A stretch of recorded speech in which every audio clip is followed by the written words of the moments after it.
So, I have a tendency to say so a lot, don't I? I guess I haven't noticed. I looked at so I uploaded the previous video to YouTube like as a private video, and I did the subtitles and automatic subtitles, and I was reading through the transcript, and there was so many so's and Oh my gosh. a little bit embarrassing. Oh well, I'll live. Just something to work on. So, sight distance. For the purpose of the analysis, sight distance can be found in the analysis traffic folder. There's also a Excel form shortcut. Okay. So let's pop that open and see what's in store for us. There's a very similar shtick with the put in your project number and name. Always a good habit, so that someday, digging through your desk and noticing this, you know what it's for, and it can be filed. Not synchro training. Okay, so let's say for the purpose of your training project, you're wanting to inform the developer the needed site distance for their proposed driveways. So the characteristics that govern site distance are roadway geometry, essentially, and then obstruction. So if your road is bigger and wider, you need more ability to see past any obstruction to safely enter the roadway. Similarly, the speed, the faster the speed of travel, the more time and more distance is needed for the vehicles to safely enter the roadway. So those factors are all taken into consideration with methodology that is actually specified in the Green Book, which I'll just let you take a peek at. There are all kinds of fun diagrams in the Green Book that you can refer to. The PE actually, refers to this book quite extensively, so I suggest you get comfortable with it. Mm-hmm. The nice thing though is that most of these, equations are programmed into this, and then we can just set it and forget it. Then every once in a while they'll update the AASHTO methodology, and we do our best to update our sheets. So location for site distance analysis can be kind of confusing sometimes because when you're developing a site distance analysis, you're not really doing it for one specific location as so much you are doing it for that segment of roadway, right? Because the site distance needed, like right here, if there's a driveway right here, is as true as the site distance needed 500 feet up the way, right? So sometimes, I see people put like the access, but really what you're describing, is like we'll say Shea Boulevard. Okay. Boulevard. Okay. And our other roadway would be Hayden Road. Would we have to do two separate ones then? Or? Yes, Okay. unless they're exactly the same, which is unlikely. Because Arizona is pretty flat, we don't have to worry too much about grade, but approaching grade and downgrade are relevant considerations. If it's like a very mountainous area, you should look more into that. Okay, here's where it gets a little messy. Major road through lanes on each approach. So, in the context of site distance, the driver has to cross a certain distance to get to where they want to go, right? So, knowing the number of through lanes on each approach tells us how wide the road is, essentially. So, in our case, Shea Boulevard, we have how many lanes on each approach? Do you recall? I think it's 3. 3, correct. So, median width, so lane equivalent, so it's about 1 lane, right? Minor road approach upgrade if 2%. No, I don't need anything there. Minor road access check restricted. So if you can't make a movement out, for example, left out, you could check that. If um,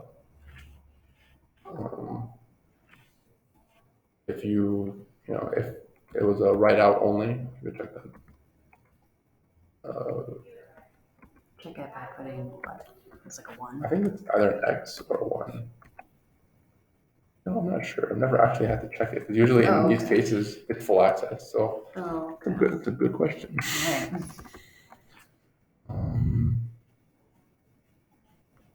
Yeah, I'll have to ask Ruth about that because I've never actually had to check it before. Okay, anyways, um, anything in red, try to update. So, November 2022.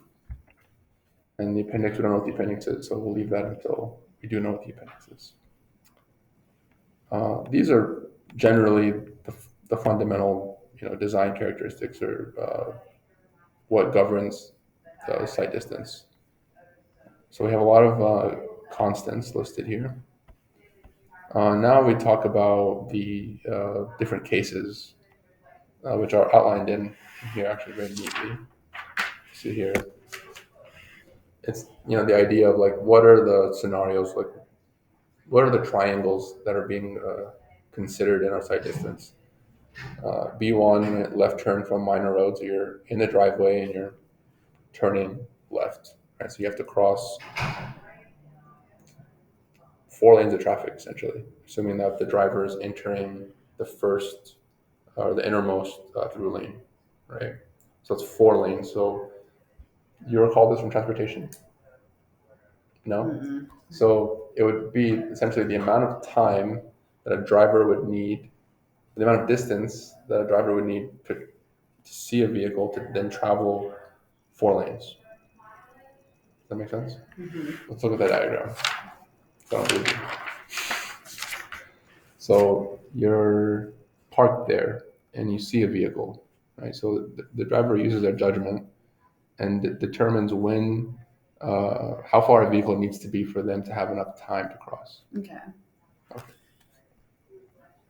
And of course, the number of lanes is significant there. The time gap, so there are different types of vehicles need more time, right, to actually move. So passenger car, 9 seconds. Single unit truck, that's kind of like a delivery truck, if you can imagine. Okay. Combination truck, that's like a big truck. Okay.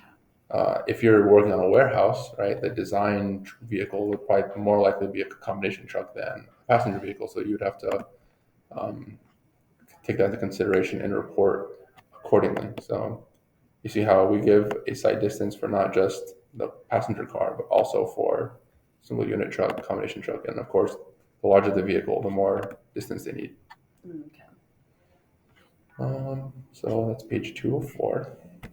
We go on more about the different cases. So here we are, case B2, right turn from minor road. That's a little more merciful, right? Because you only need to see 1 lane's worth of time down the road. So you only care about that first lane. You don't necessarily need to see um, all 3 lanes and one of the through lanes, like in this case. Your time gap adjustments, you do consider. Uh, I want to say these are additional lanes to cross. The amount of time it takes you to actually change lanes. Interesting. Site data, major road. Uh, I believe the upgrade is the idea that if you're going uphill, it'll take you a little bit longer. Which is Oh, fair. okay. Time gap, passenger car. Okay, so then these are the summaries of that. You'll notice that, of course, the combination truck has higher values in general. And then for what really matters is over here, page 4, case F, left turns from major road. Or rather, this is the final case that we consider. So this is vehicle is in the right of way making a left. How far do they need to be able to see to be able to safely make the left turn? And that is not shown here. These are cases A and B. Where is the case F?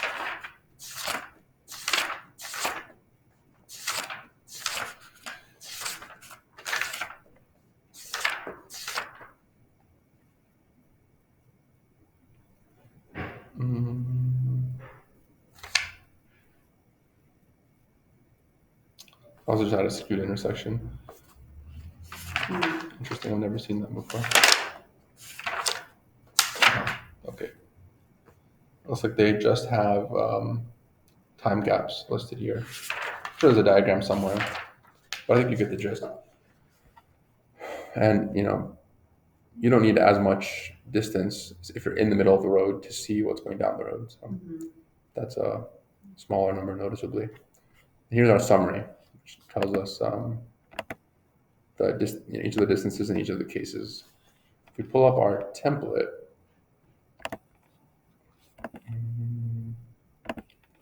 we'll notice that something similar is shown here, right? It's not one-to-one, but it's pretty darn close.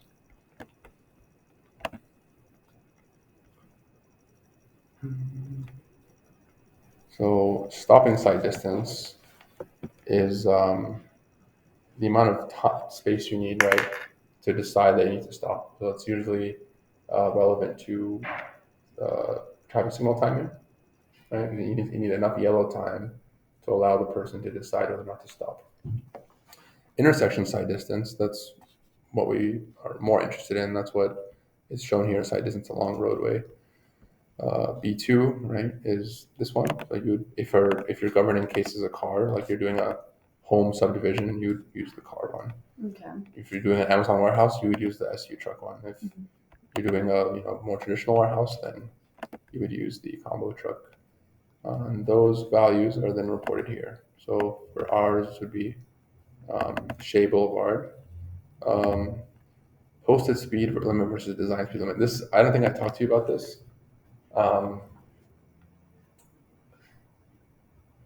There's a notion that you should over-design your roadway for safety. In more recent years, though, that trend has been moved away from, because the idea is that if you over-design the roadway, you're encouraging speeding, which encourages fatalities. Yeah.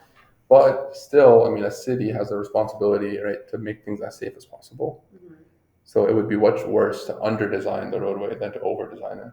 So usually what we do is we use the design speed limit, which is 10 over. Okay. So that even someone going 10 over, the person making the left turn will have enough time. Okay. So something to keep in mind. Different jurisdictions will have different desires in that respect. So instead of 45 that we put up there, should we have put 55 or? It depends. It depends. If the jurisdiction you are in would want you to put 55, then put 55. But really, you want to keep it as low as possible, Okay. or as close to the speed limit as possible, because the speed limit is the speed that the vehicles should be traveling at. Okay. It's a part of like a broader movement called Vision Zero, the idea that like no traffic death is acceptable. Maybe someday. That is basically it. Different cities have different like constants. So you'll notice that we had default AASHTO values, but some cities have other assumptions. One that I can think of is the distance from driver eye, which is somewhere in here. I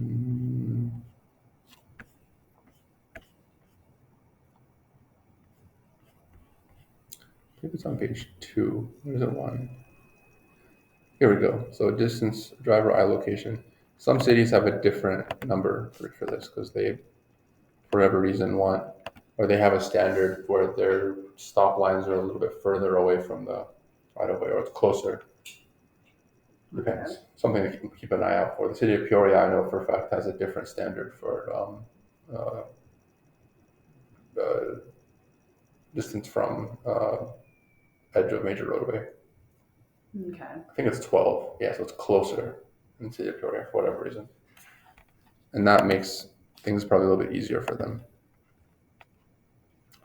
Brake reaction time, that's a default.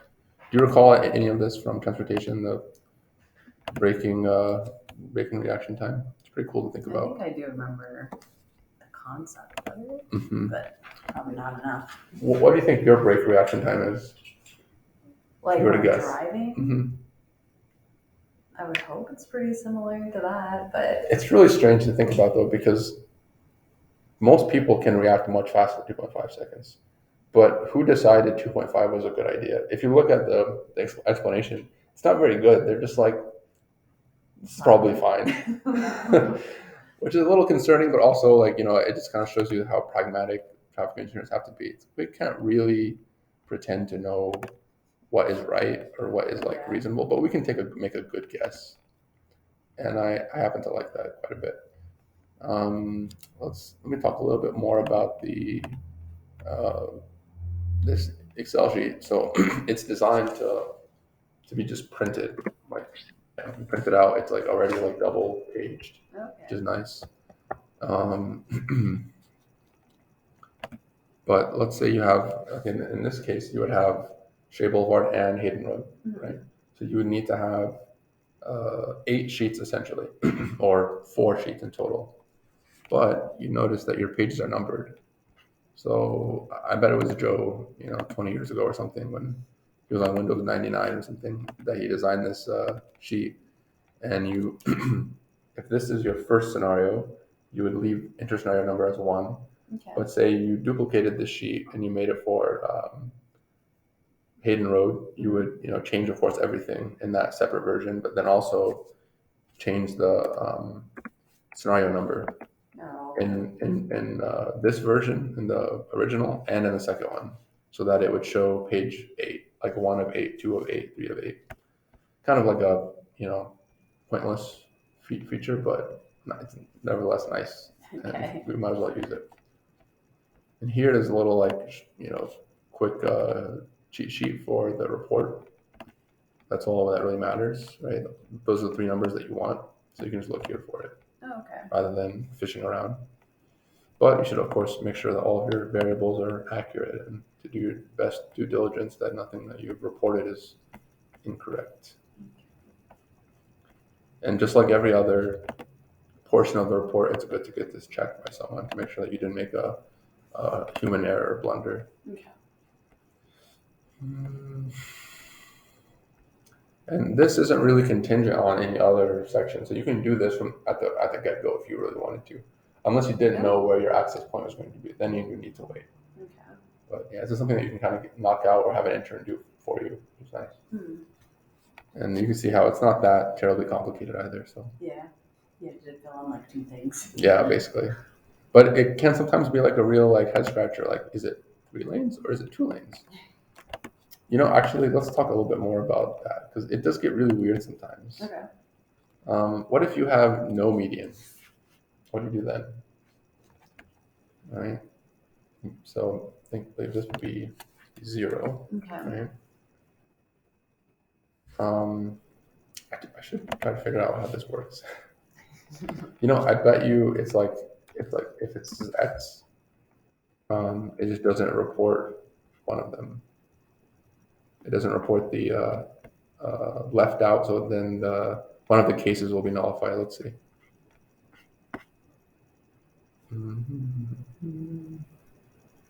Yeah, look at that. Oh. Okay. Yeah, so left end is restricted. So if you that's an X, Okay. we have both learned today that an X is restricting those scenarios. And honestly, if you would have left that out, you could just know that, oh, actually, that's not applicable. But this is a nice little way to catch that instead of leaving it in, and then the client is like, actually, that movement is not allowed. Why are you showing a site distance case for it? I believe that's all. Okay, very good. And as you saw, the place to find this is with the template shortcuts. All right. Sorry. Stop. Why am I saving this? Delete it. Okay.